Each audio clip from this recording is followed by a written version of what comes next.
ඒත් එක්ක තව කාලීන මාතෘකාවක් පිළිබඳ ඔබ වහන්සේගෙන් මම මේ අපේ සාකච්ඡාවට පරිබාහිර ප්‍රශ්නයක්. නමුත් මේක සමාජයේ දැනගත යුතු මාතෘකාවක් විදිහට මම දකිනවා. අද ඇත්තටම මිනිස්සු කතා වෙනවා මොකටද මේ පන්සල්? ඇත්තටම මේ ගල් උඩ පන්සල් හදනවා කියනවා, කඳු උඩ පන්සල් හදනවා කියනවා, චෛත්‍ය හදනවා කියනවා, ඊට පස්සේ කොන්ක්‍රීට් ගොඩක් හදනවා කියන ඒකට මිනිස්සු සහ අර රැඩිකල් යයි මතධාරී දරන පිරිස් ඒ වෙනුවෙන් නමකුත් ස්ථාපිත කරලා තියෙනවා සම්මා කන්ස්ට්‍රක්ෂන් කියලා. ඇත්තටම මොකද්ද මේ සංකල්පය? එතකොට මේ විහාරස්ථාන අඩියෙන් අඩියට විහාරස්ථාන ඉදිකිරීම තුළින් මිනිසුන්ගේ ඇත්තටම මිනිසුන්ගේ හිත තුළ ආධ්‍යාත්ම වර්ධනයක් සිද්ධ වෙනවද? මේ ඊටමත් සමාජශීලී මිනිස්සෙක් මනුස්සකමින් පරිපූර්ණ මිනිස්සෙක් හැදෙනවද? මේක ඇත්තටම මම ඔබ වහන්සේට කතා කළ යුතුම මාතෘකාවක්. මම හරි මම කතා කරන ඕනම මාතෘකාවක්. මොකද ඇත්තටම මෙහෙමයි. මිනිස්සු දැන් හිතන්නකෝ දැන් ඔය චෝදනා කරන මිනිස්සු ඉන්නවනේ. නේද? සම්මා කන්ස්ට්‍රක්ෂන්. ඔය මිනිස්සු සමාජයට කරපු සේවය මොකක්ද කියලා හොයලා බලන්නකෝ. පෞද්ගලිකව හිතන්නකෝ ඔය චෝදනා කරන අය ශාසනයට කරපු සේවය මොකද්ද? වික්ෂුන් වහන්සේලාත් දැන් කතා කරනවානේ පන්සල් හදනවා අරකයි මේක කියන්නේ. ඉතින් එහෙනම් බුදුහාමුදුරන් කාලේ පන්සල් හැදෙන්න ඕනේ නැහනේ. වේළුවනාරාමේ, ජේතවනාරාමේ, පූර්වාරාමේ මෝඩ මිනිස්සු හදපුවා නෙවෙයිනේ. එතකොට දැන් විසාකාවනේ තමයි සැප සම්පත් වලින් අනුවන පිරිස් තමයි මේ බුද්ධ ශාසනයේ දියුණුව වෙනුවෙන් භෞතික සම්පත් කියලා හිතන්නකෝ. දැන් ඇෆ්ගනිස්තානය ගත්තට පස්සේ බර්මියන් බුදු පිළිම කඳු ගැටයක් ගානෙම තියෙන බුදු පිළිම. ඇයි අපි ඒකෙන් තමයි බෞද්ධ උරුමයන් කියලා අතීතයට අනාගතය යනකොට මිනිස්සුන්ට අතීතය කියන්න දෙන්නේ ඕවනේ. ඒතර ඇෆ්ගනිස්තානයේ බෞද්ධ උරුමයන් අදටත් තියෙනවා. අද එහෙම මුල් බැසලා තිබ්බේ නැති වුණාට ඒ අතීතයේ කාලේදී ඒක අපේ මිනිස්සුන්ගේ දුර්වලකමනේ. අපි කරන්නේ ඒවට බැන ඉන්නවා මිසක් අපිව රැකගන්න උත්සාහ කරන්නේ නැහැ. මේ ගොඩනැගිලි කියන්නේ දැන් මේවා තිබ්බහම අපිට බෞද්ධ මම මුලින් කිව්වනේ මේක වතු කරේ. කවදා හරි මේ වතු කරේ බෞද්ධ ජනතාව ජීවත් වුණා කියන සාධක තියෙන්න පුළුවන්. මෙතන නිකන් තිබ්බට මේක ජාතිවාදී සංකල්පයක් නෙවෙයි.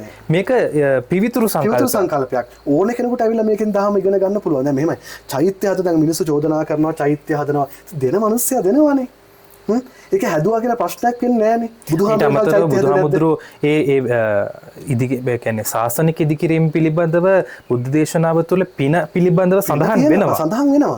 මෙමය මේක හැදුවොත් මිනිස්සු කවදා හරි දවසක බෞද්ධ උරුමයට මේක සිහිපත් කරගන්නවනේ. මම අර මිනිස්සු චෝදනා කරනවා මේක පන්සල් හදනවා, හැදුවම කොන්ක්‍රීට් ගොඩවල් වලින් ලැබෙන පින මොකද්ද? මෙන්න මේ දේවල් හදන්නේ. ඉතින් ඔය කියපු මිනිස්සු මොනවද ශාසන කරපු සේවය කියලා මම අහන්නේ.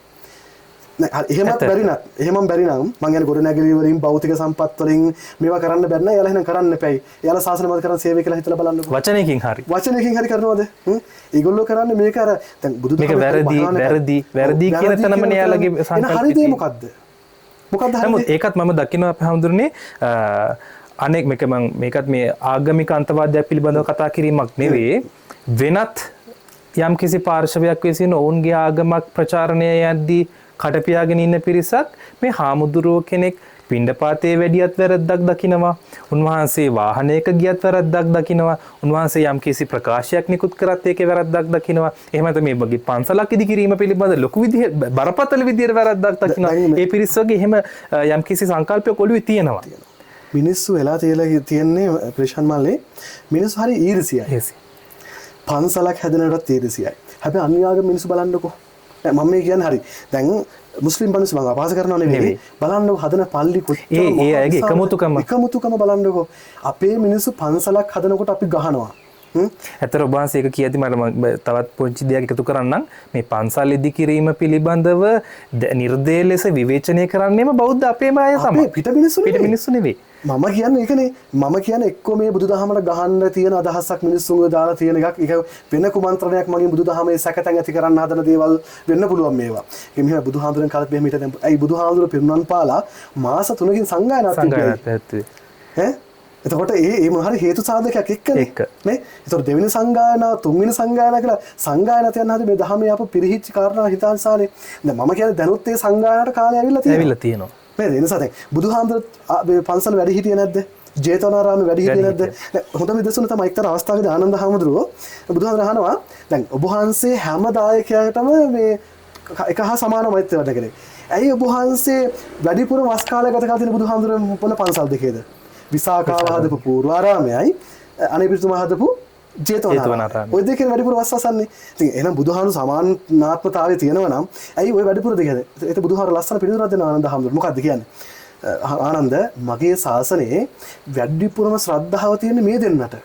ඒ මිනිස්සුන්ගේ ශ්‍රද්ධාව වැඩි කරන් තමයි මේකේ වැඩ ඉන්නේ. එතකොට භික්ෂුව කියන්නේ බුදුහාමුදුරු කියන්නේ ශ්‍රද්ධාව තියෙන කෙනාට දැන් මහා සංඝරත්නය කියලා කියන්නේ මොකද්ද?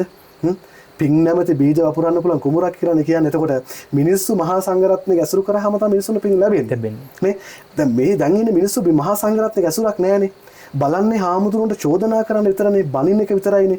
පන්සල් හදන එකෙන් කරන්නේ මටත් අනන්ත චෝදනා එල්ලලා තිබුණා. මේ පන්සල් හදන්නේ හොරකම් කරනවා, අපි ගානක් තියාගෙන මේ පන්සල් හදන්නේ කියලා. මුදල් උපයීමේ බලාපොරොත්තුවෙන් කියන එකයි. මිනිස්සු ඇත්තට මේක මේ කරන කෙනා තමයි දන්නේ මේක මොන අරමුණෙන් කරනවද කියලා. මිනිස්සු චෝදනා කරනවා. බුදුහන්ට චෝදනා කරන මිනිස්සු. වර්තමාන සමාජයේ ඉතින් අපිට චෝදනා කරන සාමාන්‍ය දෙයක්. ඉතින් මේමයි.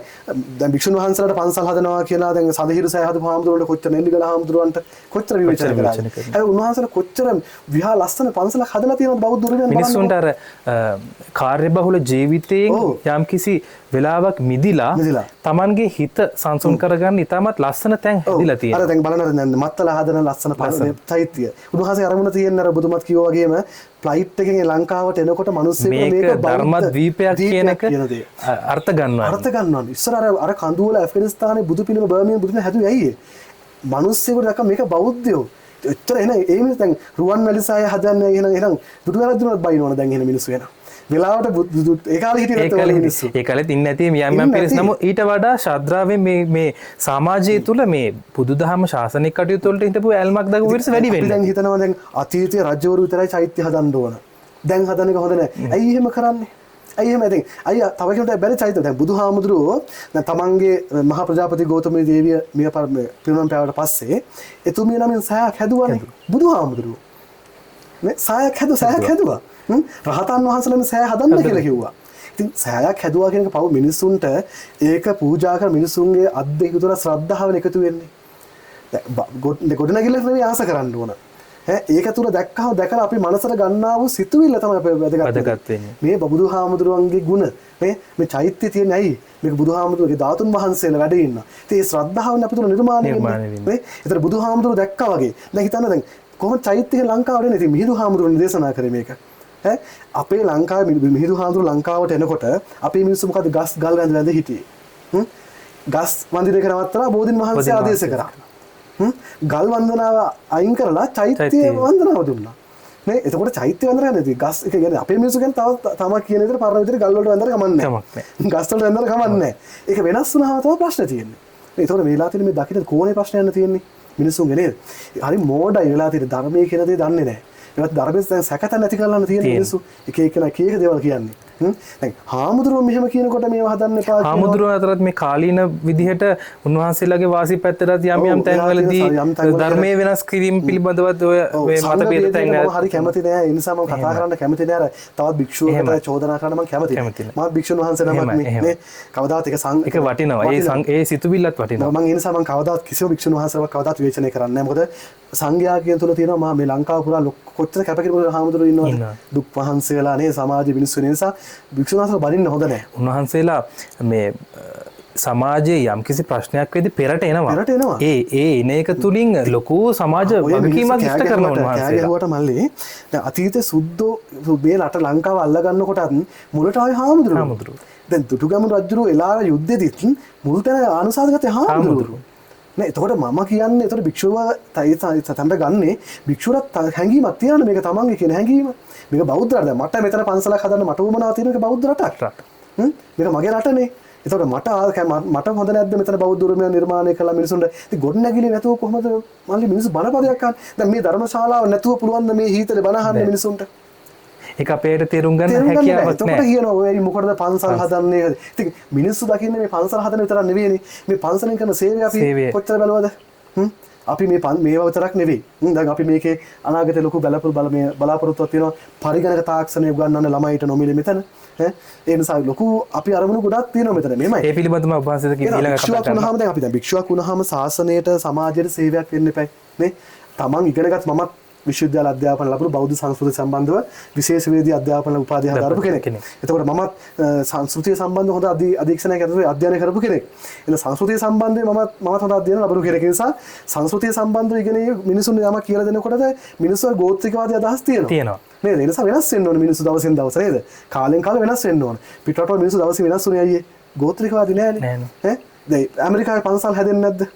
ඇමරිකාව ඊට අමතරව ජපානය හැම ඔස්ට්‍රේලියාව නිව්සීලන්ත හැදෙන්නේ නැද්ද? ඈ අර බලන්න දැන් තායිලන්තේ ඔය තායිලන්තේ කියන මිනිස්සු ගියක්කනම් අපේ මිනිස්සු එක යනවා තායිලන්තේ අර තියෙන ගොඩනැගිලි ටික පෙන්වන්න. ඒතර ඒ මිනිස්සුන්ට බලින්න එපා. ඇත්තටම මේ තායිලන්තේ වගේ ඒ වගේ පැතිවල ඉන්න ජනතාවගේ ඒ ආගමට විතරක් නෙවෙයි එයාලගේ කටයුතු වලදීත් අර මිනිස්සුන්ට තියෙන ලැබැඳියාව ඒ බෞද්ධ පරිසරය තුලින් එයාලා ඉගෙනගෙන තියෙනවා. ඒකනේ වෙලාවට පන්සල් තියෙන්න ඕන. පන්සල් නැතුව මේව කරන්න බෑනේ. භික්ෂුන් වහන්සේලා වැඩ ඉන්නේ කොහෙද? මේක භෞතික ඉදිකිරීමක් පමණයි. මිනිස්සුන්ට ඇවිල්ලා එයාලගේ කාලය ගෙවන්න ඒකනේ මිනිස්සු අල්ලගෙන තියෙන වැරදි පැත්තෙන් ධර්මයත් සර්පයාගේ හරි පැත්තෙන් අල්ලගන්න ඕනේ. වැරදි පැත්තෙන් අල්ලගත්තොත් මොකද වෙන්නේ? ඒත් අපිට හානියක් වෙන්නේ. ඒ නිසා අපේ මිනිස්සු කරන්නේ මේ ධර්මය අල්ලගෙන වැරදි පැත්තෙන්. හරි පැත්තෙන් නෙවෙයිනේ. මිනිස්සු හොයන්නේ වැරදි. පන්සලක හරි හාමුදුරුවෝ ඒ හාමුදුරුවෝගේ හොඳ ගැතික කවදාවත් හොයන්න ඕනවක් නැහැ. මේ චෝදනා පව් පුරවා ගන්න ප්‍රමාණය වැඩි වෙනවා. ඉතින් රහතන් වහන්සේ කෙනෙක් මේ ලෝකෙ හිටියත් උන්වහන්සේලා ඒද සමාජයට. ඇයි පව් පුරවා ගන්න එක කරගන්නේ? ඈ එක භික්ෂුන් දැන් බුදුහාමුදුරුවෝ දේවදත්ත හාමුදුරුවෝ හිටියේ නැද්ද? ඈ හිටියා. බහුබාහිර භික්ෂුන් වහන්සේලා හිටියා. බුදුහාමුදුරුවෝ කාලේ නේද? දැන් කාලේ තියෙන විදියක් නැද්ද? ඒක සාමාන්‍යයි. ඉතින් ලෝතර බුදුහාමුදුරුවන්ගේ කාලෙත් ඔහොම මිනිස්සු හිටියා නම් දැන් කාලෙත් ඉන්නවා. එහෙම උනායි කියලා සමස්ත සංඝ සමාජයට මේක චෝදනා කරන්න බෑනේ. දැන් ඔබතුමා කරගන්න පව් නරක කුසල් පව් ඔක්කොම අරගෙන ඔබතුමා. මම නෙවෙයිනේ. මම කරගන්න දේවල් අරගෙන ඔබතුමා නෙවෙයිනේ මමනේ. සිවුරක් දාගත්තා කියලා මම කියලා නෑ මම පව් කරනවා මම පව් අරගෙන. පින් කරනනම් කුසල් කරනනම් මම ඒව අරගෙන. ඒක තමා සතුයි. තමා සතුටියක්. ඒක තමන්ගේ චින්තනයක් නේද? තමන් අනුන්ව මනින්න බෑනේ. මේක අපි කරන්නේ ගෝත්‍රිකවාදී වෙලා. දැන් ගෝත්‍රිකවාදීත් නෙවෙයිනේ. මේ රැඩිකල් හරි අමුතු ක්‍රමයක් නෙමෙයි යන්නේ. චෝදනා කරන භික්ෂුන් වහන්සේ බලන්න කතා කරන විදිය සමාජයේ. ඒ නිසා මේක මෙහෙම තව දෙයක් තියෙනවා. අපි ප්‍රධාන පිරිසකින් අතර මේ මහානායක හාමුදුරුවෝ වහන්සේලාගෙන් මම හිතනවා තව මීට වඩා සේවයක් ඕනේ කියලා මේ ශාසනයට. නේ භික්ෂුන් වහන්සේලා ගැන මේ තීරණ ගන්නකොට උන්වහන්සේලාට දැන් අධිකර සංඝ නායක භික්ෂුන් වහන්සේලාම ඉන්නවා හැම පළාතකම. උන්වහන්සේලා බලය දෙන්නේ නැහැ. ඒක රාජ්‍යයත් එක්ක මැදිහත් වෙලා යම් කිසි කාරණාවක් ශාසනයේ අයිතිය ශාසනයට දෙන්න ඕන. මේ සිවිල් උසාවි වලට යන නෙවෙයි. සංඝාධිකරණයක් ඇයි තියෙන්නේ? සංඝාධිකරණයට තමයි භික්ෂුන් වහන්සේලා දාලා සහ කියලා අයින් කළා දාන්න. ඒකට මේ ප්‍රශ්න නැහැ. මේ මීඩියා වලට දැන් බලන්න. ඇත්තට ඔබ වහන්සේ ඔය කියව කාරණාවත් එක්ක මට මතකයි පසුගිය කාලයක අර ධර්මයට ඈඳාගත්ත වෙනත් ආගමක ඒ ආගමෙත් පිවිතුරු ආගම නෙවෙයි. ඒ ආගමට ඈඳගත්ත පුද්ගලයෙක් අපේ කසාවත අවභාවිතා කරපු අවස්ථාවක් අපිට මතකයි. ඉතින් ඒ වගේ අවස්ථාවලදී ඇත්තටම ඒ වෙනුවෙනුත් භික්ෂුන් වහන්සේලා දැඩි ලෙස මම අපි සමාජ මාධ්‍ය තුලින් දැක්ක දැඩි ලෙස එය විවේචනය කරනවා සහ ඒ පිළිබඳව සමාජයේ අවධානය යොමු කරන්න භික්ෂුන් වහන්සේලා ලොකු ප්‍රයත්නයක් දරුවා. ඉතින් මේ සාකච්ඡාව තුලින් මම හිතනවා ලොකු වපසරියක් අපි සාකච්ඡා කරා.